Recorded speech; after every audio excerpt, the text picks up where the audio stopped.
સુરતના રાંદેર પોલીસે ગુનાખોરી પાછળ કુખ્યાત કૈલાશ ઉર્ફે કેલિયા સહિત 3ની ધરપકડ કરી હતી.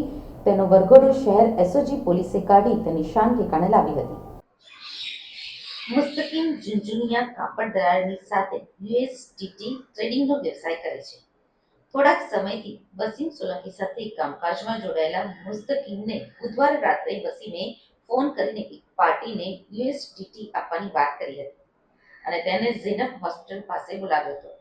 મુસ્તકીમ તેમના ભાઈ ઉસ્માન સાથે ઝેનબ હોસ્પિટલ પહોંચ્યો, જ્યાં વસીમે તેને પોતાની ક્રેટા કારમાં બેસાડ્યો હતો. થોડી જ વારમાં એક લાલ બ્રેઝા કાર ત્યાં પહોંચી અને એમાંથી 3 લોકો ઉતર્યા હતા.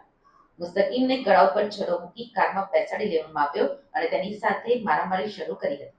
આ સમગ્ર ઘટના સીસીટીવીમાં કેદ થઈ ગઈ હતી.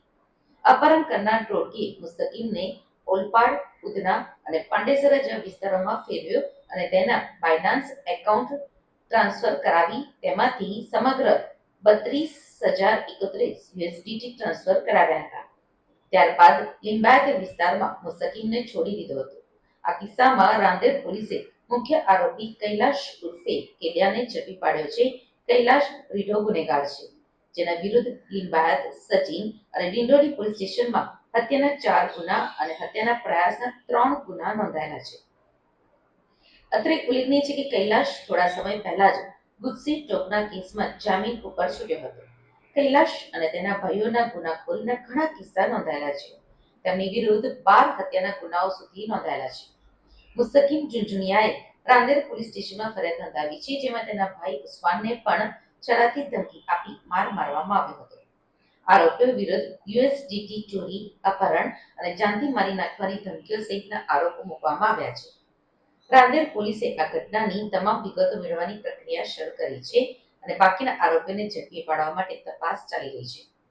કૈલાશ ઉર્ફે કેલિયા પાટીલ અને દયાવાન ઉર્ફે બંટી પાટીલ, અશોક ઉર્ફે હુરિયા મહાજન ઉપર અગાઉના ગુનાઓમાં સામેલ ધરપકડ કરાઈ છે.